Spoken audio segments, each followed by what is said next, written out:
இதை எதிர்பார்த்த மாதிரி, ஏன்னா விஜய் அவர்களும் சரி, அவர் ஒரு மேடையில் சொல்லியிருக்காரு, எந்த இடத்துல டச் பண்ணக்கூடாதோ நீங்கள் எல்லா இடத்தையும் என்ன டச் பண்ணிட்டு தான் இருக்கீங்க அப்படின்ற மாதிரி. அப்படின்னு இப்போது என்ன விஜய்க்கு என்ன விஷயம் நடந்தாலும் அது ஒரு திமுக சதி அப்படின்னே பார்க்கப்படுது இல்லை. கடந்த 5 வருடங்களாக அவர்கள் பிரிந்து வாழ்வதாக பல செய்திகள் ஏற்கனவே உலா வந்தது.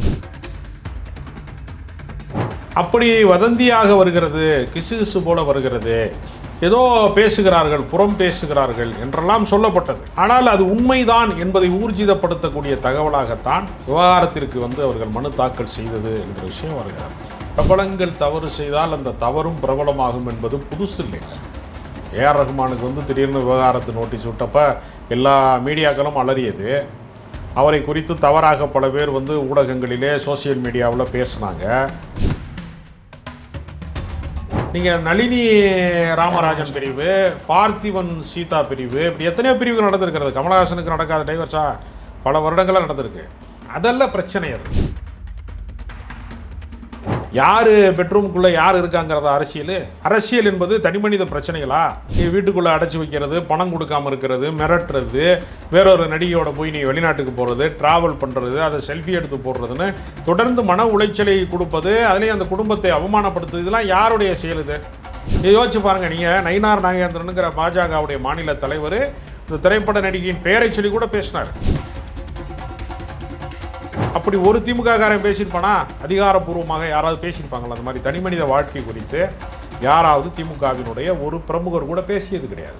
திருமணம் தாண்டிய ஒரு பந்தம் இருக்குது அப்படிங்கிறப்ப என்ன அர்த்தம்? வேறொரு பெண்ணோட ஒரு உறவில் இருந்து என்னை புறக்கணிக்கிறாரு, என்னை தனிமைப்படுத்துகிறாரு, என்னை அவமானப்படுத்துகிறாரு, என்னை அசிங்கப்படுத்துகிறாரு, என் பிள்ளைகளையும் சேர்த்து அவர் பார்க்கல. தனிமனித வாழ்க்கையில் உன் மனைவிக்கு உண்மையாக இருக்க முடியாதவன், குழந்தைக்கு உண்மையாக இருக்க முடியாதவன், பெத்த தாய் தகப்பனை தள்ளி வைக்கிறவன், நீ முதல்ல மனித பண்பு கொண்டவனாவே இல்லையே. சொல்கிறாங்க எல்லா வீட்லேயும் விஜய் இருக்கிறாருன்னு சொன்னீங்க. சங்கீதா சொல்கிறாங்க என் வீட்டில் விஜயே இருக்க மாட்டேங்கிறாருன்னு சொல்கிறாங்க.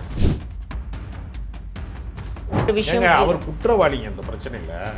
அவர் அடிச்சிருக்கிறாரு, மனநிலை சரியில்லாதவராக நடந்திருக்கிறாரு, சைக்கோ. பொண்டாட்டி இல்லாமல் வேற ஒருத்தையோட தொடர்பில் இருக்கான் அப்படின்னா எனக்கு எதுக்கு பொண்டாட்டி, என்ன சுற்றி வப்பாட்டி, எக்கச்சக்கம் ஆகி போச்சு கணக்குன்னு கிழக்கு சீமையில ஒரு பாட்டு இருக்குது தெரியுமா உங்களுக்கு? அந்த வாழ்க்கையை நீ வாழ்ந்துக்கிட்டு நீ பெண்களுக்கு பாதுகாப்பு இல்லாத மாநிலம். முதல்ல உன் பொண்டாட்டிய பிள்ளைய பாரியா முல்ல.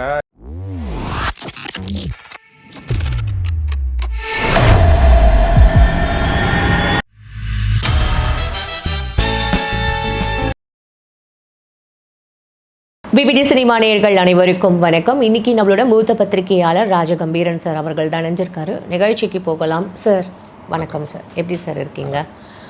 இப்போது பரபரப்பாக, அதாவது டெய்லி ஏதாவது ஒரு கண்டென்ட் நியூஸ் இருந்துகிட்டே இருக்கணும் அப்படின்ற மாதிரி தான் இருக்குது.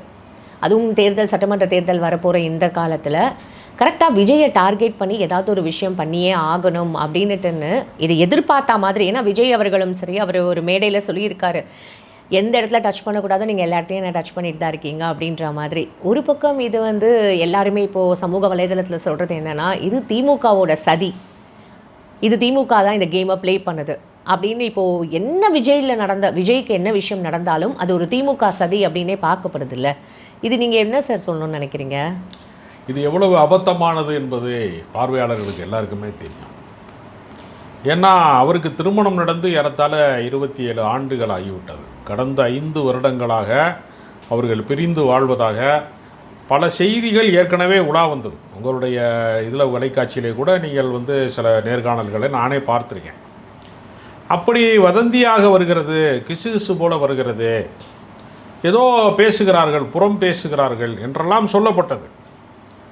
ஆனால் அது உண்மைதான் என்பதை ஊர்ஜிதப்படுத்தக்கூடிய தகவலாகத்தான் விவகாரத்திற்கு அவர்கள் மனு தாக்கல் செய்தது என்கிற விஷயம் வருகிறது. இதை தீர்ப்பதற்கு அவர்கள் 5 ஆண்டு காலம் முயற்சி செய்திருக்கிறார்கள். இப்படி ஒரு கோர்ட்டு படிக்கட்டு ஏறக்கூடாது, நீதிமன்றத்திலே போய் அவரை அவமதிக்கக்கூடாது என்பதற்கு அவர்கள் 5 ஆண்டு காலம் டைம் எடுத்திருக்கிறாங்க. உடனே அதிரடியாக எந்த முடிவையும் அவங்க எடுக்கலை. அவர்கள் பிரிந்து 5 ஆண்டு காலம் ஆன போது இவர் அரசியல் கட்சியே ஆரம்பிக்கலை. 2 ஆண்டுகளுக்கு முன்பு தான் கட்சி ஆரம்பித்தார். அதனால் தனி மனித விவகாரத்தில் இன்றைக்கி யார் கூட அவர் காஃபி சாப்பிட்றாரு, யார் கூட சரக்கு அடிக்கிறாரு, யாரோட காதலாக இருக்கார், யார் மேலே வெறுப்பாக இருக்கிறாருங்கிற பர்சனல் விவகாரத்துலலாம் எங்கேயோ இருக்கிற ஒரு அரசியல் கட்சி தீர்மானிக்க முடியுமா? போல இப்போது நீங்கள் சொல்கிற இந்த பாயிண்ட் என்ன, டிசம்பரில் தான் அவங்க, அதாவது 2025 டிசம்பரில் தான் சங்கீதா அவங்க செங்கல்பட்டு கோர்ட்டில் போயிட்டு இந்த மாதிரியான ஒரு மனு தாக்கல் செஞ்சுருக்காங்க. அது ஏன் இப்போ பேசணும் அப்படின்ட்டு, இப்போ ஏன் அது வந்து பப்ளிக்காக, அதுவும் இப்போ நீங்கள் சொல்கிற மாதிரி அது ஒரு ப்ரைவசியான ஒரு விஷயம், ஹஸ்பண்ட் ஒய்ஃப்குள்ளே இருக்கிற ஒரு விஷயம், இப்போ பப்ளிக்காக அது ஏன் வந்து இவ்வளோ தூரம் அனௌன்ஸ் பண்ணி எலெக்ஷன் டைமில் இது ஒரு பெரிய பேச்சு பொருளாக கொண்டு வரணும்னு நினைக்கிறது எப்படி இருக்குது? பிரபலங்கள் தவறு செய்தால் அந்த தவறும் பிரபலமாகும் என்பது புதுசு இல்லைங்க. ஏஆர் ரஹ்மானுக்கு வந்து திடீர்னு விவகாரத்து நோட்டீஸ் விட்டப்ப எல்லா மீடியாக்களும் அலறியது. அவரை குறித்து தவறாக பல பேர் வந்து ஊடகங்களிலே சோசியல் மீடியாவில் பேசினாங்க. அவர் தனிமனித ஒழுக்கம் சார்ந்தவர் என்பது அவரோடு பழகியவர்களுக்கு தெரியும். ஆனால் அவரை பற்றிய ஒரு பாடகியோடெல்லாம் இணைத்து பேசினார்கள். அந்த பாடகியே வந்து அப்படிப்பட்டவர் அல்ல, அவர் எனக்கு என்னுடைய தகப்பனை போன்றவர்னு சொன்னாங்க. அவர் மீது விவகாரத்து கோரிய மனைவியே கூட அவர் நல்லவர், என்னிடத்தில் வந்து அவர் வந்து குடும்பத்திற்காக நேரம் செலவழிப்பதிலேயோ எனக்கு தனிப்பட்ட முறையில் தான் எனக்கு மன அழுத்தமாக இருந்ததை தவிர அவருடைய கேரக்டர் சிக்கலான ஆள் கிடையாதுன்னு அவங்க மனைவியே சொன்னாங்க. அப்போ பல விவகாரத்துக்கள் இதற்கு முன்பு பிரபலங்களுக்கு நிகழ்ந்திருக்கிறது. ஜிவி பிரகாஷ் சைந்தவிக்கு நடந்திருக்கிறது. அது மட்டும் இல்லை, நீங்கள் நளினி ராமராஜன் பிரிவு, பார்த்திபன் சீதா பிரிவு, இப்படி எத்தனையோ பிரிவுகள் நடந்திருக்கிறது. கமலஹாசனுக்கு நடக்காத டைவர்ஸா பல வருடங்களாக நடந்திருக்கு. அதெல்லாம் பிரச்சனை. அது சம்பந்தப்பட்டவர்கள் யாராவது புகாராக இதை சொல்லியிருக்கிறாங்களா? இவங்க வந்து வெளிப்படையாக சொல்கிறாங்க, நீ எனக்கு அழுத்தம் தந்தால் அந்த நடிகை யாருங்கிறத நான் சொல்லுவேன், நான் பல முறை மன்றாடினேன், கெஞ்சினேன், கதர்னேன், நீ இப்படி இருக்காதுன்னு சொன்னேன் அப்படின்னு அவரை நெறிப்படுத்துவதற்கு, சரிப்படுத்துவதற்கு அவர்கள் எல்லா விதமான முயற்சியும் செய்து பார்த்து விட்டு எதுவுமே பலனளிக்கவில்லை என்கிற கட்டத்துக்கு வந்து மன அழுத்தத்துக்கு ஆளாகி இருக்கக்கூடிய ஒரு பாதிக்கப்பட்ட பெண்ணாக இருக்கக்கூடிய அவங்ககிட்ட இதெல்லாம் அரசியல் காரணம்னு சொல்கிறது இருக்கு இல்லையா? யார் பெட்ரூமுக்குள்ளே யார் இருக்காங்கிறதா அரசியல் என்பது தனிமனித பிரச்சனைகளா? அப்படி பார்த்தா சங்கீதா அவங்க எந்த ஒரு இறப்புக்குமே வரல, இல்லை எந்த ஒரு நிகழ்வுக்குமே கலந்துக்காதவங்க. முரசொலி செல்வம் இறந்தப்போ கரெக்டாக அவங்க வந்து கலந்துக்கிட்டதும் இதையும் வந்து இப்போ சம்மந்தப்படுத்தி பேசுறது நீங்களும் பார்த்துருப்பீங்கன்னு நான் நினைக்கிறேன். அப்படி பார்த்தா வந்து விஜய் பிறக்கிறதுக்கு முன்னாடியே சிஎஸ்சி என்று சொல்லக்கூடிய சிஎஸ் சந்திரசேகர் கலைஞரோட நெருக்கமானவர். அப்போ வந்து விஜய் பிறந்ததுக்கு திமுக காரணம் சொல்லுவீங்களா? அப்போ இது எப்படி பேச முடியும்? இந்த மாதிரிலாம் அவர் நெடுங்காலமாக கலைஞரோட நெருங்கிய நட்பு பாராட்டியவர் சிஎஸ் சந்திரசேகர். நீங்கள் கலைஞர் குடும்பம் என்பது உலகத் தமிழர்கள் அனைவருக்குமே அறிமுகமான ஒரு குடும்பம். நீங்கள் கலைஞரோடு ஏதோ ஒரு வகையில் நீங்கள் கலை இலக்கியவாதிகளாக இருக்கிறவங்க, ஈழத்தமிழர்களாக இருக்கிறவங்க, எல்லா சார்புடையவர்களும், ஊடகவியலாளராக இருக்கிறவங்கலேருந்து எல்லாருக்குமே கலைஞர் குடும்பத்தோடு ஏதாவது ஒரு வகையான நட்பு இருக்கும், ஒரு தொடர்பு இருக்கும். நீண்ட காலமாக ஒரு அதிகார மையமாக இருக்கிறவங்க. நீங்கள் இறப்புக்கு போவதையெல்லாம் உள்நோக்க கற்பிப்பதுன்னா சாவு வீட்டில் வந்து இதெல்லாம் அரசு வந்து இந்த மாதிரி குடும்பத்தை பிரித்து விடுங்க நான் சொல்லிடுவாங்க. போய் இதெல்லாம் ஆபாசமான குற்றச்சாட்டு இல்லையா? அது திமுக வந்து எந்த அளவுக்கு இது வந்து அவங்க இது மாதிரி ஒரு விஷயங்கள்லாம் வந்து யோசிச்சு, அதாவது இப்போ தொடர்ந்து அவர் இந்த பாலிடிக்ஸில் என்டர் ஆன இந்த தருணத்துலேருந்து சிபிஐ ஆகட்டும் சரி, ஜனநாயகம் வழக்காகட்டும் சரி, கரூர் விஷயமாகட்டும் சரி, தொடர்ந்து இந்த மாதிரி டவுன்ஃபாலாகவே பார்த்துக்கிட்டே வர்றது தானே சார் பார்க்க முடியுது. டவுன்ஃபாலாக யார் மாத்திரா? ஒரு அரசியலுக்கு நீங்கள் வர்றீங்க, 5 வருடங்களுக்கு முன்பே உங்களுடைய மனைவியோடு உங்களுக்கு கருத்து வேறுபாடு இருக்கிறது, அதை கண்ணியமாக பிரிவதற்கான வாய்ப்பை அவர்களுக்கு நீங்கள் தந்தீர்களா? நீ வீட்டுக்குள்ளே அடைச்சி வைக்கிறது, பணம் கொடுக்காமல் இருக்கிறது, மிரட்டுறது, வேறொரு நடிகையோட போய் நீ வெளிநாட்டுக்கு போகிறது, ட்ராவல் பண்ணுறது, அதை செல்ஃபி எடுத்து போடுறதுன்னு தொடர்ந்து மன உளைச்சலை கொடுப்பது, அதுலேயும் அந்த குடும்பத்தை அவமானப்படுத்துது, இதெல்லாம் யாருடைய செயல்? இதை யோசிச்சு பாருங்கள். நீங்கள் நயினார் நாகேந்திரனுங்கிற பாஜகவுடைய மாநில தலைவர் இந்த திரைப்பட நடிகையின் பெயரை சொல்லி கூட பேசினார். ஆமாம். அப்படி ஒரு திமுககாரன் பேசியிருப்பானா? அதிகாரப்பூர்வமாக யாராவது பேசியிருப்பாங்களா? அந்த மாதிரி தனிமனித வாழ்க்கை குறித்து யாராவது திமுகவினுடைய ஒரு பிரமுகர் கூட பேசியது கிடையாது. சில பேச்சாளர்கள் அப்படி பேசுகிறது, அதை நான் சொல்லலை. திமுகவின் தலைவர்கள் யாராவது அப்படி பேசியிருக்கிறாங்களா? யாரும் பேச மாட்டாங்க. தனிமனித வாழ்க்கை குறித்த விமர்சனம் எப்பொழுது, அதாவது என் வீட்டுக்குள்ளே எனக்கும் என் மனைவிக்கும் சண்டை வருது அப்படிங்கிறதான் பர்சனல். ரோட்டில் இழுத்து போட்டு அடிக்கிறது எப்படி பர்சனலாக இருக்க முடியும்? ரோட்டில் போகிறேன் கேட்பான், எதுக்கு என் பொம்பளை அடிக்கிறா, கை வச்சு அடிக்கிறான்னு கேட்பான் ஒருத்தன். அது புருஷன் பொண்டாட்டி சண்டைக்குள்ளே வராது. அது என் பொண்டாட்டி நான் அடிக்கிறேன்னு வந்து ரோட்டில் சொல்ல முடியாது, உன் வீட்டுக்குள்ளே வச்சுக்க தான் சொல்லுவான். அப்போ நீங்கள் இது வந்து கோர்ட்டு படிக்கட்டு ஏறிட்டாங்க. அவங்க என்ன சொல்கிறாங்கன்னா, திருமணம் தாண்டிய ஒரு பந்தம் இருக்குது அப்படிங்கிறப்ப என்ன அர்த்தம்? வேறொரு பெண்ணோட ஒரு உறவில் இருந்து என்னை புறக்கணிக்கிறாரு, என்னை தனிமைப்படுத்துகிறாரு, என்னை அவமானப்படுத்துகிறாரு, என்னை அசிங்கப்படுத்துகிறாரு, என் பிள்ளைகளையும் சேர்த்து அவர் பார்க்கல. அப்போ நான் என்ன கேட்குறேன்னா, உன்னுடைய தனி மனித வாழ்க்கையில் உன் மனைவிக்கு உண்மையாக இருக்க முடியாதவன், குழந்தைக்கு உண்மையாக இருக்க முடியாதவன், பெத்த தாய் தகப்பனை தள்ளி வைக்கிறவன், நீ முதல்ல மனித பண்பு கொண்டவனாவே இல்லையே. மேடைக்கு மேடை விஜய் அவர்கள் பெண்கள் பற்றியும் பெண்கள் பாதுகாப்பு பற்றியும் பெண்களுக்கு சம உரிமை பற்றியும் தொடர்ந்து பேசிட்டு வந்திருந்தார். இப்போ வரைக்கும் அது வந்து எல்லா இதுலேயும் வந்து நீங்கள் இப்படி பண்ணலாமா விஜய் அப்படின்னு ஒரு பக்கமும் கேள்வி கேட்டுட்டு தான் இருக்காங்க. இது எந்த மாதிரியான இன்னும் அவரோட அரசியல் வாழ்க்கை பாதிக்கும்ன்ற ஒரு கேள்விக்குறி இருக்கு. நம்மளுடைய இந்திய சமூக அமைப்பே குடும்ப அமைப்பிலே தான் இருக்கிறது. குடும்ப அமைப்புக்குள்ளே சாதி இருக்கிறதுனால தான் சாதி ஒழிப்பு என்பது சாத்தியப்படாமல் கூட இருக்கிறது. குடும்ப அமைப்புக்குள்ளே தான் சொத்து இருக்கிறது என்பதனால தான் அந்த தனி உடைமை என்பது கூட காலியாகாமல் இருக்குது. பல விஷயங்களுக்கு குடும்ப அமைப்பு தான் காரணமாக இருக்கிறது. பெண்ணடிமைத்தனத்துக்கு அதுதான் காரணமாக இருக்குது. குடும்ப அமைப்புக்குள்ளே இருக்கக்கூடிய பெண்கள் வந்து தனக்கு வந்து ஒரு மனைவிக்கு துரோகம் செய்யக்கூடிய ஒருவன், தனி மனித ஒழுக்கமில்லாத ஒருவன், வரம்பு மீறி நடந்து கொள்கிற ஒருவன், குழந்தைகளை புறக்கணிக்கிற ஒருவன் என்று இருக்கிற ஒரு மனிதனை அவன்லாம் முதல்ல மனுஷனாக தான் கேட்பாங்களே தவிர நீ எல்லாம் ஒரு தலைவனான்னு கூட கேட்க மாட்டாங்க. அப்போ நீங்கள் ஒழுங்கு செய்யப்படல பொது வாழ்க்கைக்கு வர வேண்டும் என்று நீங்கள் முடிவு செய்ததற்கு பின்னால் கடந்த காலங்களில் நீங்கள் பிளேபாயாக இருந்திருந்தால் கூட உங்களுடைய ஒரு ஒழுங்கு சார்ந்த வாழ்க்கைக்குள்ளே நீங்கள் உங்களை உருமாற்றிக் கொள்ள வேண்டுமா வேண்டாமா? அதான் நம்மளுடைய கேள்வி. நீங்கள் சரி செய்து கொண்டாது வரணும்ல. நீங்கள் இன்னும் பிளேபாயாக வாழ்கிறதுக்கான வயதை நீங்கள் கடந்து விட்டீர்கள். உங்களுக்கு 52 வயசாகி விட்டது. 1974 நீங்கள் பிறந்திருக்கீங்க. அப்போ 52 வயதுங்கிறது வாழ்க்கையினுடைய நீங்கள் வந்து முக்கால் பாகத்தையே நீங்கள் கடந்துட்டீங்க. நீங்கள் இன்றைக்கு யாரும் வந்து நல்ல கண்ணு மாதிரி 101 வயசு வாழ போகிறதில்லை இனி வர தலைமுறையில் இருக்கக்கூடிய யாருமே. அப்போ நீங்கள் வந்து 50 வயதை கடந்தவருங்கிறப்ப நீங்களே முதியவர் தான். நீங்கள் வந்து சீனியர் சிட்டிசனுக்கு நெருங்கிட்டீங்க. நீங்கள் 60 தொட்டா சீனியர் சிட்டிசன் நம்ம சொல்கிறோம். நீங்களே பல பேர் வந்து வேலை செய்கிறவங்களாம் விஆர்எஸ் கொடுத்துருவோம் 50 வயசில். அப்படி தான் நீங்கள் கேரியரின் உச்சத்தை விட்டு வருகிறேன், சினிமாவை விட்டுக்கிறேன், வருமானத்தை விட்டுட்டு வரேன்னு சொல்கிறீங்க. நீங்கள் பொண்டாட்டியை விட்டுட்டு வர்றேன், பிள்ளையை விட்டுட்டு வர்றேன்னு சொல்லலை. ஆனால் அது அவங்க ஒய்ஃப் சொல்கிறாங்க. எல்லா வீட்லேயும் விஜய் இருக்கிறாருன்னு சொன்னீங்க. சங்கீதா சொல்கிறாங்க என் வீட்டில் விஜயே இருக்க மாட்டேங்கிறாருன்னு சொல்கிறாங்க. இந்த முரண்பாட்டை தான் நம்ம வந்து இன்றைக்கு வந்து பொதுவெளிகளிலே நீங்கள் என்ன யோக்கியதையாக வாழ்ந்துருக்கீங்கிற கேள்வியை எல்லாரும் கேட்குறாங்க. இப்போது இந்த விஷயம் இந்த இன்சிடென்ட் நடந்தது. இப்போது மத்தியானம் இந்த பேட்டி கொடுக்குற இந்த தருணம் வரைக்கும் நம்ம சில வந்து வீடியோஸ் எல்லாமே பார்த்தோம். சமூக வலைதளத்தில் போட்டுட்ருக்கிற வீடியோஸ் எல்லாமே பார்த்தோம். நீங்கள் எங்கள் அண்ணாவை குறி வச்சு தாக்குறீங்க, அதாவது சங்கீதா அவர்கள் வந்து பர்பஸாக தான் இந்த விஷயம் வந்து இப்போ கொண்டு வராங்க எலெக்ஷன் டைமில் அப்படின்னும் எல்லாரும் சங்கீதாவை திட்டுறதும் ஒரு சார்ந்த மக்கள், எல்லாரும் கிடையாது, ஒரு சார்ந்த மக்கள். எங்கள் அண்ணாவுக்கு தான் நாங்கள் வந்து இருக்கோம், நாங்கள் வந்து தங்கச்சியாக இருக்கோம், நாங்கள் வந்து அக்காவாக இருப்போம், ஏன் நாங்களே வந்து பொண்டாட்டியாக கூட இருப்போம் அப்படின்ற மாதிரியான ஒரு சில வார்த்தைகள் இந்த பெண்களே இந்த வார்த்தைகள்லாம் பேசுகிறாங்க. இப்போ இவங்களோட மனநிலை எப்படி சார் இருக்கும்? அதாங்க தமிழ்நாட்டிலே ஒரு மனநோயாளிகள் கூட்டத்தை போல ஒரு கூட்டத்தை உருவாக்கியிருக்காங்க. என் புள்ள செத்தாலும் பரவாயில்ல, நான் விஜய் ஒரு வாட்டி பார்த்துட்டேன் கூட வீடியோ வந்துச்சு. அப்போ இதெல்லாம் விதிவிலக்குகள். இது வந்து எல்லா பெண்களினுடைய ஒட்டுமொத்த மனநிலை அல்ல.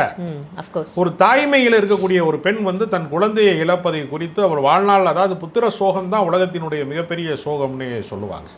இளம் வயதிலே மரணம் நிகழ்ந்த வீடுகளிலே மரணக்கலை என்பது மாறவே மாறாதுன்னு சொல்லுவாங்க. வாழ்ந்து முடித்த சாவுகளை கல்யாண சாவு மாதிரி கொண்டாடக்கூடியவர்களும் இருக்கிறாங்க. நிறைவாழ்வு வாழ்ந்த வாழ்க்கை என்பது வேறு. நீங்கள் குழந்தைகளை பறி கொடுத்தவர்கள் என்பது வாழ்நாளில் வந்து மன்னிக்க முடியாத ஒரு பெரிய சோகம் அது. அப்போ அதையும் தாண்டி அப்படி பேச வைக்கிறாங்க, அல்லது அந்த பேசுவதை ஊடகத்தில் வந்து அவங்க வந்து ஒளிபரப்புகிறாங்க. நாங்கள் எப்படி வேணாலும் நீங்கள் யோசிச்சு பாருங்கள். அவர் என் புருஷனை விட எனக்கு அவரை தான் பிடிக்கும்னா மளிகை சாமான் அவர் மாதம் வாங்கி கொடுப்பாரா, வீட்டு வாடகை கட்டுவாரா, கரண்ட் பில்லு கட்டுவாரா, நோயுற்றா மருத்துவமனையில் வைத்தியம் பார்ப்பாரா, செத்தா வந்து அடக்கம் பண்ணுறதுக்கு வந்து தூக்கிட்டு போவாரா, எப்படி அவர் வந்து அந்த இடத்தை நிரப்ப முடியும்? யோசிச்சு பாருங்கள். பல பேர் சொல்லுவான், நீ நானும் அண்ணன் தம்பி மாதிரின்னு இப்போ ஒரு நண்பர்கிட்ட பழகுறான், இவர் எங்கள் குடும்பத்தில் ஒருத்தரும்பாங்க, சொத்து பிரிக்கும் போது அவரை கூட்டிகிட்டு போய் பாகமாக பிரித்து கொடுக்குறாங்க. அது கிடையாது. ஒரு நட்பு பாராட்டுவது, அன்பு பாராட்டுவது, அதுக்கு சொல்கிறதான் இவர் என்னோடய சகோதரன் மாதிரின்னு சொல்கிறது தான்.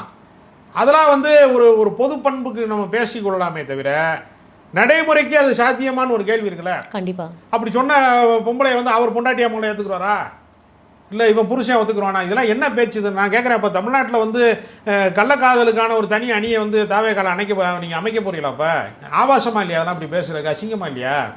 இது என்ன ஒரு ஒழுக்கக்கேடான விஷயத்தை, தனி மனித மாண்பு இல்லாத விஷயத்தை, பண்பாடு இல்லாத விஷயத்தை, கேவலமான விஷயத்தையெல்லாம் நீங்கள் பொதுமைப்படுத்துவது என்பது என்ன வகையான அநாகரிக போக்கு? இப்படி பேசுகிற பெண்கள் வந்து வெக்கப்பட வேணாமா? நீங்கள் வெக்கமான வேணாமா? மானமுள்ள 1000 பேருடன் போராடலாம், மானமற்றவர்களோடு போராடவே முடியாதுன்னு சொல்லியிருக்கார் தந்தை பெரியார். ஒரு மானங்கட்ட சமூகத்தை நீ உருவாக்குறியான்னு நான் கேட்குறேன் தாவேகா சார்பில். அப்படி பேசுகிற பெண் வெக்கப்பட வேண்டாமா? எவ்வளோ கேவலமான விஷயம் இது. உன் குடும்பத்தில் அது நடந்தா? நானுங்கிற சங்கீதா வந்து என்னுடைய சகோதரியாக இருந்து 27 வருஷமாக அவர் குடும்பம் நடத்திவிட்டு பிள்ளைய பெற்றுட்டு அவன் வந்து எங்கேயோ போய் ஊர் மேய போயிட்டான், அவன் பொண்டாட்டியை விட்டுட்டு போயிட்டான், பிள்ளைய விட்டுட்டு போயிட்டான், அவன் உலகத்திலே பிரபலமானவன், அவன் என்ன வேணாலும் செய்வான், தனி விமானத்தில் போகிறவன், அதனால் அவன் தற்கொலையாக என்ன வேணாலும் செய்வான் அப்படிங்கிறத ஏற்றுக்கொள்ள முடியுமா? எல்லாத்துக்குமே ஒரு இது இருக்குல்ல, ஒரு ஒழுங்கு இருக்குல்ல, ஒழுக்கம் இருக்குல்ல. தீதும் நன்றும் பிறர் தர வாரா, எந்த நன்மையும் தீமையும் வெளியிலேருந்து வர்றதில்லை, எல்லாமே நாம் உருவாக்கி கொள்வதானே. அப்போ நீ செங்கல்பட்டு நீதிமன்றத்துக்கு வான்னு கூப்பிட்றாங்களே, அப்போ நீ சொல்லுவியா நான் வந்தால் கூட்டம் வந்துடும் பனையூர் பங்களாவுக்கு வான்னு சொல்லி ஜட்ஜை கூப்பிடுவியா? நீ சட்டம் எல்லாத்துக்கும் ஒன்று தானே. கொம்பு முளைச்சிருக்கா உங்களுக்கு? நல்ல கண்ணு மறைவுக்கு நான் போனேன் இரவு 8:30 மணி அளவில். 9 மணிக்கு வந்து விஜய் வந்தார். நான் போன டைமில் தான் விஜய் வந்தார். விஜய்க்கு என்ன கூட்டம் அள்ளிருச்சாங்க? கம்யூனிஸ்ட் தோழர்கள் யாருமே சின்ன சலனம் கூட இல்லையே விஜய் வந்ததுக்கு. அவர்களெல்லாம் நல்ல கண்ணுக்கு அஞ்சலி செலுத்த வந்தவர்கள் எல்லாருமே கொள்கை சார்ந்தவர்கள், அரசியல் சார்ந்தவர்கள், பண்பாடு சார்ந்தவர்கள். அவங்க அமைதியாக தான் இருந்தாங்க. விஜய் வந்தவொடனே அப்படி தமிழ்நாடே சம்பிக்குது. நான் இல்லை ஒன்றுமே சம்பிக்கலை. 10 கேமரா வச்சுருக்கிறேன். மீடியாக்கார நண்பர்கள் மட்டும்தான் வேகமாக போய் படம் பிடிக்க முயற்சி செய்தார்களே தவிர ஒன்றுமே இல்லையே. தமிழ்நாட்டினுடைய தலைநகரம் டி நகர் வந்து சென்னையினுடைய மையப்பகுதி. அவர் வர்றாரு, முன்னறிவிப்பு இல்லாமல் வர்றதுனால ஒரு சலனம் இல்லை, ஒரு சலசலப்பு இல்லை. நீ கரூருக்கு இதே மாதிரி போயிருக்க முடியாதா? அப்போ எவ்வளவு வெக்கக்கடானது. மேற்கூரை இல்லாமல் கூட்டம் நடத்துகிற, அப்புறம் எல்லாரும் கத்துன பின்னாடி அதை கண்டுபிடிக்கிறதுக்கு, அதை புரிஞ்சுக்கிறதுக்கு 2 வருஷம் ஆயிருக்கு, 3 வருஷம் ஆயிருக்கு. 50 மரணம் நிகழ்ந்திருக்கு. சாவு விழுந்தது குறித்து ஒரு குற்ற உணர்ச்சி அடையாமல் அதை தூக்கி வந்து கட்சிக்காரன் மேலே பழிய போடுறது, லோக்கல் எம்எல்ஏ மேலே பழி போடுறது, அங்கே இருக்கக்கூடிய முன்னாள் அமைச்சர் மேலே பழி போடுறது, கட்சி மேலே பழி போடுறது. பொண்டாட்டி புருஷன் சண்டைக்கு கொண்டு நீ அரசியல் கட்சிக்காரன் காரணம்னு சொன்னேன்னா, இப்போ நானும் என் மனைவியை வந்து பிரிஞ்சிருக்கிறோம் அப்படின்னா அதுக்கு வந்து கட்சி மோடி காரணம் சொல்லுவியா? மோடியே அவர் பொண்டாட்டியை பிரிஞ்சா இருக்காரு, எப்படி இதெல்லாம் காரணம் சொல்ல முடியும்? இல்லை சார், இப்போ இந்த இவ்வளோ விஷயங்கள் வந்து பேசுறது இப்போ கண்டிப்பாக இது மக்களுக்கும் புரியும். இதை சார்ந்து இப்போ ஒரு சாரா மக்கள் பற்றி தான் இப்போ நம்மளும் பேசிட்டு இருக்கோம். ஒரு சாரா மக்கள் என்ன பேசுறாங்க அப்படின்னா, விஜய் அவர்களை தொடர்ந்து அவர் என்ன வந்து அவரோட டவுன்ஃபால் இல்லை, அவர் எது பண்ணாலுமே இங்க இருக்கிற ஒரு கட்சி வந்து பயப்படுது, அவரை வந்து எப்படியாவது மேலே முன்னேற வரக்கூடாதுன்னு நினைக்குது, அதனால அவரை வந்து எப்படியாவது ஏதாவது ஒரு விஷயத்தை வச்சு, அதாவது இதாவது கடைசி ஆயுதம். எது கடைசி ஆயுதம்? அவரோட பர்சனல் விஷயத்துல வந்து வச்சு சாத்துறது தான் கடைசி ஒரு ஆயுதம். அதை தான் இப்போ வந்து திமுக பயன்படுத்தியிருக்கு அப்படின்னு இப்போ ஒரு சாரா மக்கள் பேசிட்டு இருக்காங்க. திமுகவை விடுங்க. திமுகங்கிறது இப்போ அண்ணாமலை அவர்கள்கிட்டயும் சீமா இது 75 வருஷ கட்சி திமுக. நீ 2 வருஷ கட்சி, நீ 2 வருஷ குழந்தை, அது 75 வருஷ கட்சி. அது உனக்கு அதுக்கு சம்பந்தமே கிடையாது. நீ ஸ்டாலினா ஒரு நாள் ஆகவே முடியாது. நீ முதலமைச்சராக கனவு காண்கிற. ஸ்டாலின் முதலமைச்சராக இருக்கிறாரு. அவர் 2வது முறை ஆட்சி அமைப்போங்கிறதுக்கான பிரகடனத்தோடு அவர் இருக்கார். அவர் அதிகார மையத்தினுடைய உச்சியில் இருக்கார். இந்தியா கூட்டணிக்கு அவர் தான் தலைமை வைக்கணும், இந்திய அளவில் ஒரு முக்கியமான தலைவராக அவர் வரணும்னு பல கட்சிகள், சிவசேனா மாதிரி கட்சிகள் கோரிக்கை வைக்கக்கூடிய இடத்துல அவர் இருக்கார். நீ வந்து உன் பொண்டாட்டியே உன்னை ஒத்துக்கல. உன்னை நான் என்ன சொல்கிறேன்னா, நீ இந்த நாட்டுக்கு தலைவராகிறது அப்புறம், நீ குடும்ப தலைவருக்கே லாயக்கு இல்லை அப்படின்னு கூட 27 வருஷம் குடும்பம் நடத்துற பொண்டாட்டி, அதுக்கு பதில் சொல்ல துப்பு இல்லை உனக்கு? இப்ப விஜய் அவர்கள் திமுக மேல பேசுற அசிங்கமா இல்லையா உனக்கு? விஜய் அவர்கள் இப்ப இதுக்கு சார்ந்து ஏதாவது ஒரு பதில் சொல்லணுமா இல்ல சொல்லக்கூடாதா? நீங்க ஒரு மூத்த பத்திரிகையாளர்ல, இப்போ நீங்க இப்ப அவர் வந்து விஜய் வந்து ஒரு அரசியல் கட்சி தலைவரா இப்ப நீங்க அங்கீகரிக்கல இன்னும், கரெக்டா? அவர் வந்து ஒரு நடிகராக தான் பார்க்குறேன்னு நீங்கள் சொல்லிட்டீங்க. இப்போ விஜய் இந்த தருணத்தில் இந்த சிச்சுவேஷனை எப்படி ஹேண்டில் பண்ணணும்னு நீங்கள் ஒரு மூத்த பத்திரிகையாளராக நினைக்கிறீங்க? அவருக்கு எவ்வளவு திமிர் இருந்தா இத்தனை வருடமாக வந்து வாழ்ந்தவங்களோ கூப்பிட்டு அவங்கள கன்வின்ஸ் பண்ணி பேச்சுவார்த்தை நடத்தி அவங்களுக்கு செட்டில்மெண்ட் பண்ணால் அவங்க எங்கே கோர்ட்டுக்கு போகிறாங்க? அவங்க ஜீவனாம்சம் கேட்டு எங்கே கோர்ட்டுக்கு போகிறாங்க? அப்போ அவர்கிட்ட கிடைக்காதுங்கிறதுன்னு அர்த்தம். அதுக்கு கோர்ட்டுக்கு எப்போ போவாங்க? இப்போ உங்களுக்கு எனக்கு வந்து ஒரு பாக பிரிவினை நடக்குது, ஒரு சொத்து பிரச்சனை நடக்குதுன்னு வச்சுங்க, அது தீர்க்கப்படலைன்னா கோர்ட்டுக்கு போவோம். எனக்கு தர வேண்டிய சம்பளத்தை தர மறுக்கிறாங்க, எனக்கு உரியதை வந்து பறிச்சுட்டு போயிட்டாங்க, கோர்ட்டுக்கு எப்போ போவாங்க? யோசிச்சு பாருங்கள். ஒரு குடும்பத்துக்குள்ளே யாராவது கோர்ட்டுக்கு போவாங்களா? புருஷன் பொண்டாட்டிக்குள்ளே நடக்கிற சண்டைக்கு பெரியவங்களை வச்சு, சம்மந்தம் பண்ணவங்கள வச்சு, பேரண்ட்ஸ் வச்சு பேச்சுவார்த்தை நடத்தி அவனை பிடிக்கலையா இனி பிரிஞ்சு போயிரு, செட்டில்மெண்ட் பண்ணிக்க, அவன் தனியாக போய்க்க, அப்படி தானே பண்ணுவாங்க. கோர்ட்டுக்கு போகிறாங்கன்னா என்ன அர்த்தம்? பேச்சுவார்த்தை தோற்று போய் விட்டதுன்னு அர்த்தம். சரி, விஜயோட அப்பா அம்மா ஆகட்டும், சரி, யாரோட இல்லைங்க, அதாங்க பிரச்சனை. அவர் சோத்தை பார்த்துக்கிட்டே 7-8 மணி நேரம் அப்படி எரிச்சு பார்த்துட்டே இருப்பாரு. சைக்கோன்னு சொல்லி கூட இருக்கிறவனே சொல்றாங்க. அவர் தனிமையில் இருக்கிறாருங்க. அவர் வந்து ஒரு மிதமான போதையிலையும் இது மாதிரியான செயல்கள்லையும் லீலைகள்லையும் வேலையிலேயே இல்லை, லீலையில தான் இருக்காருங்க. நான் கூட இருக்கிறேன். அப்புறம் எப்படி விளங்க வந்து நான் கேட்கிறேன். தனிமை அப்படின்றத வந்து தாண்டி ஒரு தலைவரா அவரால் எப்படி சார் அவர் சாக்ரட்டிஸ் மாதிரி சிந்திச்சுட்டு இருக்கிறாருன்னு சொல்லுங்க, தனிமையில இருந்து சிந்திக்கிறாருன்னு சொல்லுங்க. காரல் மார்க்ஸ் மாதிரி ஏதாவது மூலதனம் எழுத போறாரு, முக்கியமான பொருளாதார கோட்பாட்டை அவர் எழுத போறாரு. இது வரைக்கும் யாரும் சொல்லாத புரட்சிகர தத்துவத்தை வந்து இது வரைக்கும் யாரும் செயல்படுத்த முடியாத வந்து அவர் செய்ய போறாருன்னு சொல்லுங்க. எதுக்குமே லாயக்கு இல்லாத அடிமுட்டாளா இருந்துகிட்டு குடும்பத்துக்கு பிள்ளைக்கும் பொண்டாட்டிக்குமே உண்மையா இல்லை, கட்சிக்காரனுக்கு உண்மையா இல்லை, உன்னைய முகம் பார்க்க வந்து முண்டி அடித்து மூச்சு திணறி செத்து போனவனுக்கு நீ உண்மையா இல்லை, யாருக்குமே உண்மையா இல்லை. நீ வந்து பாலியல் ரீதியான பொறுக்கியா வாழ்ந்துகிட்டு இருக்க தனிப்பட்ட முறையில. இந்த வார்த்தைகள் நீங்க யூஸ் பண்ணணுமா? நீ வாழ்ந்துகிட்டு இருக்க. நீங்க இந்த வார்த்தையெல்லாம் யூஸ் பண்ணணும். நான் ஏன் யூஸ் பண்ணணும்? மனைவி சொன்னதான் நான் சொல்லிட்டு இருக்கேன். என் கருத்து கிடையாது. அவங்க மனைவி வந்து திருமணம் தாண்டிய பந்தாங்கிறது நம்ம டீசெண்டா பேசுறவங்க கள்ள தொடர்பு வச்சுக்காந்தாங்க அதுக்கு அர்த்தம். பொண்டாட்டி இல்லாமல் வேற ஒருத்தையோட தொடர்பில் இருக்கான் அப்படின்னா எனக்கு எதுக்கு பொண்டாட்டி என்ன சுற்றி வப்பாட்டி எக்கச்சக்கம் ஆகி போச்சு கணக்குன்னு கிழக்கு சீமையில ஒரு பாட்டு இருக்குது தெரியுமா உங்களுக்கு? அந்த வாழ்க்கையை நீ வாழ்ந்துக்கிட்டு நீ வந்து பெண்களுக்கு பாதுகாப்பு இல்லாத மாநிலம். முதல்ல உன் பொண்டாட்டிய பிள்ளைய பாரியா நீ முதல்ல ஒழுக்கமாக வாழ பழகு, அப்புறம் மற்றவனுக்கு உபதேசம் பண்ணா நீ வந்து அரசியலுக்கு வர வேணான்னு யாருமே சொல்லலை. நீ நல்லபடியாக வா, ஒழுக்கமாக அரசியல் பண்ணு தான் நம்ம சொல்கிறோம். நீ எதுலையுமே தனி மனித ஒழுக்கம் இல்லை, பொது ஒழுக்கம் இல்லை, எப்படி நடந்து கொள்ள வேணும் என்கிற நாகரிகம் இல்லை, பண்பாடு இல்லை.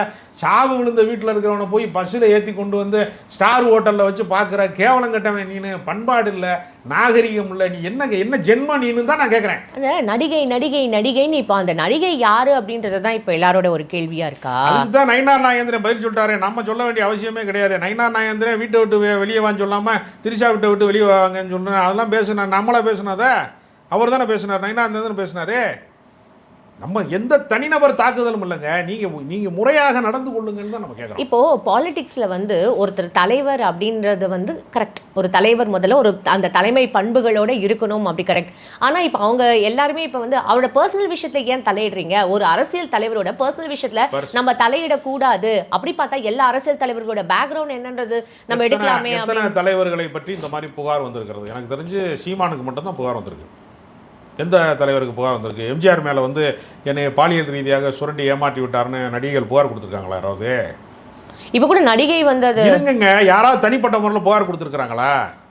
வேறு திருமணம் செஞ்சாருன்னு யாராவது புகார் கொடுத்துருக்குறாங்களா? தனி மனித வாழ்க்கையில் அவரவருக்குன்ற ஒரு எல்லை இருக்குது. நம்ம வந்து அதை வந்து பர்சனல் பேசக்கூடாது. இப்போ இவங்க வந்து என்ன பண்ணுறாங்கன்னா திமுக சார்பு வந்து திட்டுறாங்க. யாராவது புகார் அளிச்சிருக்காங்களா நான் கேட்குறேன்? கோர்ட்டுக்கு போயிருக்காங்களா? என்னை ஏமாற்றிட்டான்னு கோர்ட்டுக்கு போயிருக்காங்களா யாராவது? விஜயலட்சுமி மட்டும்தான் சீமானு வந்து இந்த மாதிரி என்னை ஏமாற்றிட்டாரு, கல்யாணம் பண்ணிக்கிறோன்னு சொல்லி ஏமாற்றிட்டாரு, குடும்பம் நடத்திட்டு ஏமாற்றிட்டாருன்னு அவங்க கோர்ட்டுக்கு போயிருக்காங்க.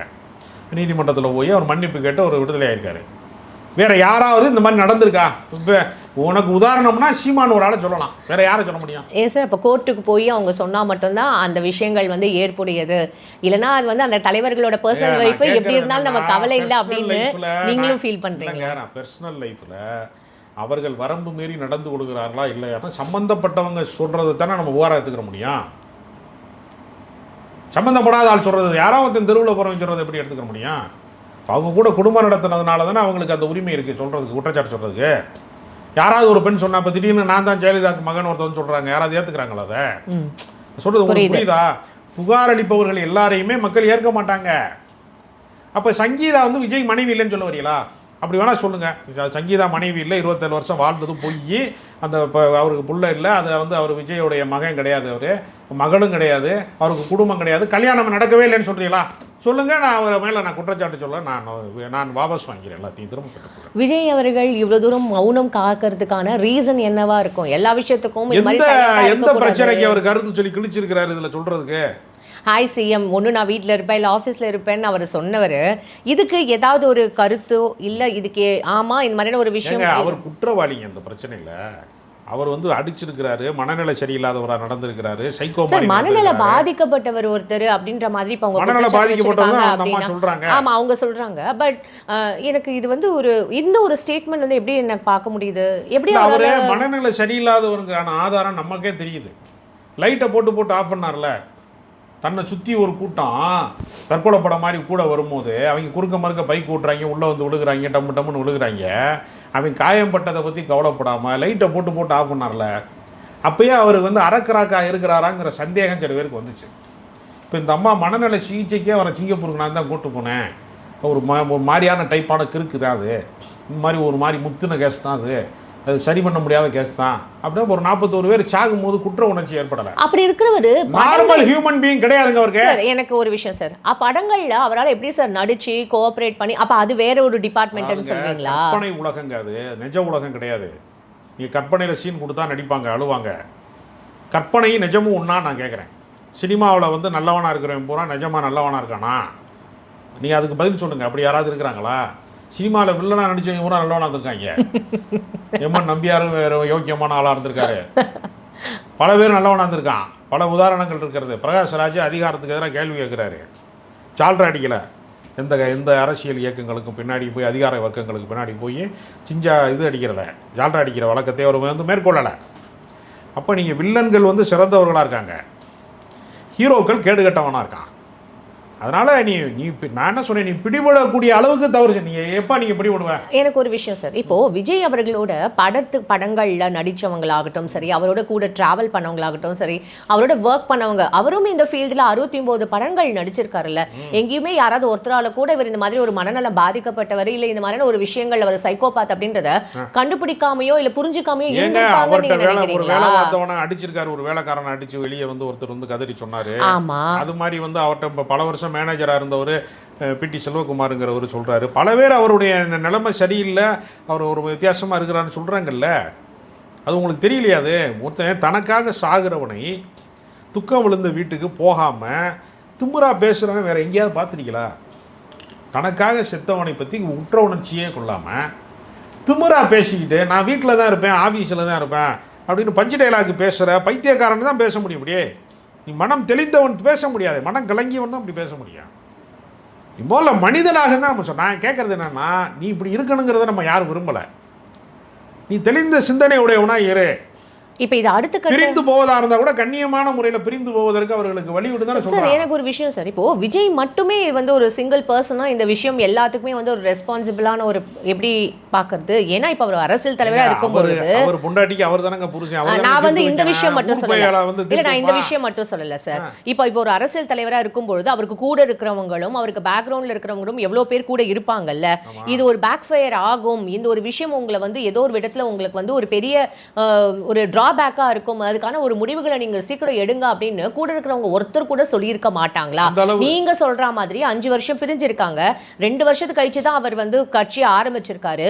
கட்சி ஆரம்பிக்கும் பொழுது அப்போ ஒரு ஆலோசனைகள் கூட்டம், எவ்வளவு பெரிய ஒரு விஷயம் நம்ம பண்ண போறோம்னும் பொழுது இந்த விஷயங்கள்லாம் அவங்க டிஸ்கஸ் பண்ணியிருக்காம இருப்பாங்களா? அப்பா சொல்றதை கேட்க மாட்டாரு, அவங்க அம்மா சொல்றதை கேட்க மாட்டாரு, யார் சொல்றதையும் கேட்க, அவர் சொல்றதை அவரே கேட்க மாட்டாருன்னு டைலாக்கே வச்சிருக்காருங்க. அவரு தெரியாது உங்களுக்கு அதெல்லாம். ஏங்க அவர் யார் சொல்கிறேன் கேட்க மாட்டாருங்க. சொந்த தாய் தகப்பனை தள்ளி வச்சிருக்கிறாருங்க, குடும்பத்தை தள்ளி வச்சிருக்காரு, பிள்ளைகிட்ட பேசுறது இல்லை, பொண்டாட்டிகிட்ட உறவு இல்லை, யாரோடையுமே எந்த உறவுமே இல்லை. அப்போ அவரை சுற்றி இருக்கிறவங்கெல்லாம் யார் இருக்கிறாங்க அப்படின்னு ஒரு கேள்வி இருக்குல்ல இருக்கு. அவங்கள நான் பேச விரும்பலை. இவரை வச்சு ஒரு கூட்டம் வியாபாரம் பண்ணிக்கிட்டு இருக்கான். மனு வந்து நான் தேர்தலில் போட்டிடுறியா, போஸ்டிங் போடுறேன், வா 5 லட்ச ரூபா கொடு, அதை கொடு, 10 லட்ச ரூபா கொடுன்னு அங்கிட்டு வசூல் பண்ணிட்டு இருக்கேன். இவருக்கு தெரியாம இருக்குமா? எல்லாமே தெரியுங்க. இவருக்கு ஒரு பேக் ஃபயர் ஆகும்ன்றது இவர் யோசிக்கவே இல்லையா? இவர் தான் வந்து திமிரு தெனாவட்டு இருக்கிறவன் வந்து யார் சொல்லும் கேட்க மாட்டாங்க. நீங்கள் வந்து மிதமிஞ்சிய பணம், மிதமிஞ்சிய புகழ், தகுதிக்கு மீறிய வாழ்க்கை வந்தவன் யாருமே யார் சொல்லும் கேட்க மாட்டான். நீங்கள் சாதாரணமாக நம்ம கூட சும்மா வேலையெல்லாம் சுற்றிட்டு இருப்பான். ஒரு 10,000 ரூபா சம்பளம் பார்த்தாலும் நம்மகிட்ட பேச மாட்டான். அது உளவியல் சிக்கலுங்க. பல மனிதர்கள் அப்படி இருக்கான். அதனால் இவர் பல ஆயிரம் கோடியை பார்த்துருக்கிறாரு, பல செல்வாக்கை சந்தித்திருக்கிறாரு, பல 100 கோடிகளை சம்பாரிச்சிருக்கிறாரு. அதனால் அவருக்கு அந்த சுப்பரியாரிட்டி காம்ப்ளெக்ஸ் இந்த உலகத்தில் அவர் மனைவியவே அவர் ஒரு ஜூனியர் ஆர்டிஸ்ட் மாதிரி பார்ப்பார். அதுதான் உளவியலை. நான் சினிமாக்காரனோட சைக்காலஜி புரிஞ்சு சொல்கிறேன். பல பெண்களில் ஒன்று குரூப்பில் 10 பேர் ஆடுவாங்கல்ல, அதில் ஒருத்தி தான் இவெல்லாம் என்ன பெரியவளா அப்படிங்கிற உளவியல் சிக்கல் அவங்களுக்கு இருக்கும். ஏன்னா ஒரு பெண்ணோட வாழாதவர்கள், யாருக்கும் உண்மையாக இருக்காதவங்க, காதல் வயப்படுவது என்பதை வந்து ஒருத்தர் ஒரு யூஸ் அண்ட் த்ரோவாக பயன்படுத்திக்கிறவங்க, அந்த மாதிரியான சைக்காலஜி இருக்கிறவர்கள் எல்லாருமே எல்லாத்தையுமே அப்படி தான் பார்ப்பாங்க. யூஸ் அண்ட் த்ரோ கல்ச்சராக வந்து நீங்கள் வந்து மனித உறவுகளை பயன்படுத்துகிறவர்களை நான் பார்த்துருக்கிறேன். அதனால் சொல்கிறேன், நிச்சயமாக அவர்கள் வந்து சினிமாக்காரன் பல பேர் அப்படி இருக்கான். சினிமாக்காரங்க மட்டும் இல்லை, டே டு டே லைஃப்லேயும் நிறைய பேர் இந்த மாதிரி இருப்பாங்க. சரி, இப்போது விஜய் அவரோட அரசியல் வாழ்க்கையாகட்டும் சரி பர்சனல் லைஃப் நமக்கு தெரியல, அது இனிமேல் கோர்ட் டிசைட் பண்ணும். இப்போ இவரோட அரசியல் வாழ்க்கை இப்போ எப்படி சார் அடுத்த கட்டம் நகர்வு இருக்கும்? அரசியல் வாழ்க்கை பனையூர் பங்களாவுக்குள்ளே ஒரு குழியை தோண்டி புதைச்சிட்டு அது மேலே ஏதாவது ஒரு செடியை நட்டு வச்சிட வேண்டியதான். அதான் நான் இப்போ அவ்வளோதான், ஒரு பூச்செடியை நட்டு வச்சிருக்கோம், அவ்வளோதான்றீங்களா? ஆமாம், மக்கள் ஏற்க மாட்டான். உனக்கு எந்த செயல் திட்டமும் கிடையாது. வெளில வந்து இவர் எப்படி இப்போ இனிமே பிரச்சார பொது மேடைகள்ல பிரச்சனை இல்லைங்க. எந்த பிரச்சனையிலையுமே அவருக்கு எந்த தகுதி இல்லைங்க. அவர் சும்மா வந்து சீன் போடுறாருங்க. சோளக்காட்டு பொம்மை ஒன்று இருக்கும் தெரியுமா, காக்கா குருவி வரக்கூடாதுன்னு ஒரு பொம்மையை வச்சுருப்பாங்க. அது மாதிரி இந்த பொம்மையை வச்சு எவனோ சில வியாபாரம் பண்ணிகிட்டு இருக்கான். இந்த கட்சி வருகிற இந்த தேர்தலோட முடிவுக்கு வந்துடும். விஜய் ஒரு ஓடாத மண்குதிரை இந்த தேர்தல் ஆற்றில் கரைந்து விடுவார். இதுதான் இப்போ வந்து கடைசியாக அவருக்கு ஒன்றும் செல்ஃப் எடுக்காது. தொடர்ந்து இப்போ அந்த நடிகைன்னு இப்போ வந்து இவங்க சொல்கிறாங்க எனக்கு ரொம்ப அழுத்தம் கொடுத்தா அந்த நடிகையோட பேரை நான் வந்து இது பண்ணுவேன் அப்படின்னு இந்த பேசுறது வந்து அது ஒரு பக்கம் இல்லை, அது அடுத்து நடக்க போகுது. ஏன்னா இவங்க ஆபாசமாக திட்ட ஆரம்பிச்சிட்டாங்க, தனி மனித தாக்குதல் இறங்கிட்டாங்க. அவர் விஜயோட மனைவின்னே பார்க்கல, அது குடும்பம்னே பார்க்கல, சோசியல் மீடியாவில் அசிங்கமாக கமெண்ட் போடுறாங்க. நிச்சயமாக அவங்க வந்து கோர்ட்டில் அவங்களை கூப்பிட தான் போகிறாங்க, நடக்கத்தான் போகும். அதில் ஒன்றும் சந்தேகமே பட வேணாம். இப்போ டிவிகேல நாகரிகம் கருதி கண்ணியம் கருதி அந்த பெயர் சொல்லாமல் இருந்திருக்காங்க, அவங்க டீசெண்டாக இருந்திருக்காங்க. அதை தாண்டி அந்த பெயரை சொல்ல வைக்கக்கூடிய அளவுக்கு மிக ஆபாசமாக நடந்துக்கிறாங்க எல்லாரும். நிச்சயமாக அவங்க சொல்ல தான் போகிறாங்க. சார் அப்படி பார்த்தா அந்த நடிகை தான் வந்து இதை பிளான் பண்ணி சங்கீதா அவங்கள திட்ட வைக்கிறாங்கன்றது உங்களோட ஒரு குற்றச்சாட்டா சார்? ஏங்க, நீங்கள் வந்து எப்பொழுதுமே முறை தவறிய உறவுகளில் இருக்கிறவங்க அதை தக்க வைத்துக் கொள்வதற்கு சில வேலைகளை செய்வாங்க. எப்போவுமே நீங்கள் பாருங்கள், சாதாரணமாகவே பாருங்களேன், ரெண்டாம் தரமாக வர்றவங்க முதல் தரத்தோட பேச விட மாட்டாங்க, தன்மையப்படுத்த பார்ப்பாங்க, சொத்துக்களை கைப்பற்ற பார்ப்பாங்க. எல்லா சாதாரண குடும்பங்கள்லேயும் அது நிகழும். நீ இந்த மாதிரி ஒரு பெரிய ஸ்டார் வேல்யூ இருக்கக்கூடிய ஒருத்தர், நூற்றுக்கணக்கான கோடி சொத்து வச்சுருக்கிற ஒருத்தர், அவர் 400 கோடி சொத்தை வந்து அரசாங்க கணக்கிலே காட்டுறாரு. அப்போ அவர் 1000 கோடி இருந்தால் தான் 400 கோடி காட்டுவாங்க. அப்போ அதெல்லாம் காட்டுறாரு அப்படின்னாலே அதை அபகரிப்பதற்கு ஒரு கூட்டம் இருக்கும் எப்போவுமே. அப்போ சொந்த குடும்பத்தை கூட அவர்கள் தள்ளி வைப்பதற்கு சதி வலை பின்னுவாங்க. இவர் ஒரு சிக்கலில் இருக்கிறாரு, இவருக்கு அதை தீர்க்கக்கூடிய ஆற்றல் அவர்கிட்ட இல்லை. அதனால் நிச்சயமாக இது கோர்ட்டில் போய் இன்னும் அதிகமாக அம்பலப்படுவார். ஏப்ரல் 20ஆம் தேதி இவருடைய தண்டவாளத்தில் ஏற்றுவாங்க. அது என்ன ஏப்ரல் 20? அன்னைக்கு தான் கோர்ட்டு கூப்பிட்டுருக்காங்க விசாரணை. இந்த ஒரு விசாரணைக்கு கூப்பிட்டதுனால ஏப்ரல் 20. அவர் ஆஜராகிற தேதி ஏப்ரல் 20ஆம் தேதி.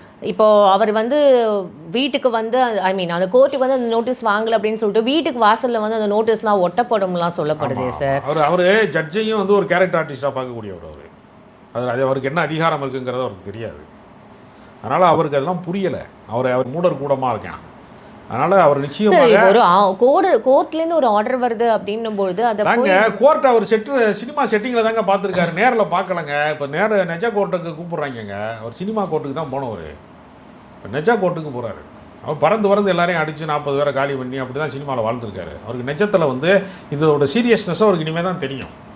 அவரை சுற்றி இருக்கிற எல்லாருமே அவரை ஒரு அரை போதையெல்லாம் மயக்கத்திலே வச்சுருக்கான். அவருக்கு யதார்த்த நிலை புரியாதவர். புரிந்திருந்தால் இதையெல்லாம் வெளியிலே வந்திருக்காரு, இந்த பிரச்சனையை அவர் தீர்த்துருப்பார்.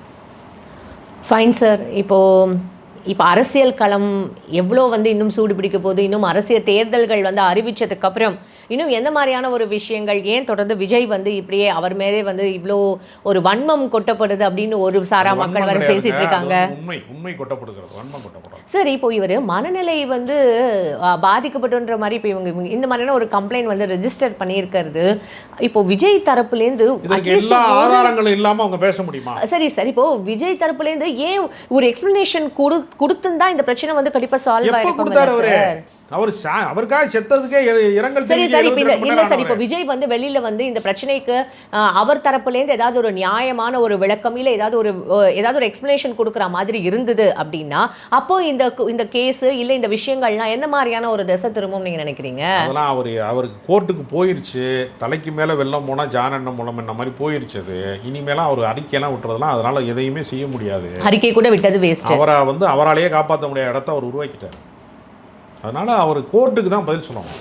சட்டத்துக்கு முன்பு அனைவரும் சமம். விஜய்க்கு கொம்பு முளைச்சிருக்குங்கிற விஷயத்த சட்டத்துக்கு முன்னால் நிரூபிக்க முடியாது. அதனால் அவர் என்ன குற்றச்சாட்டுக்கு ஆளாயிருக்கிறார், அவர் ஜீவனாம்சம் தருவதற்கோ சொத்துக்களை பிரித்து கொடுப்பதற்கோ எல்லாத்தையுமே சரி செஞ்சுருந்தாருன்னா கோர்ட்டுக்கு எப்படி போவாங்க? அவங்க போகவே மாட்டாங்கல்ல. அப்போ ஒரு குறைந்தபட்ச அடிப்படை மனசாட்சி கூட இல்லாதவராக தான் அவர் இருக்கிறாரு. அப்படிங்கிறது தான் அதில் பிரச்சனையே அடிப்படை. Fine sir.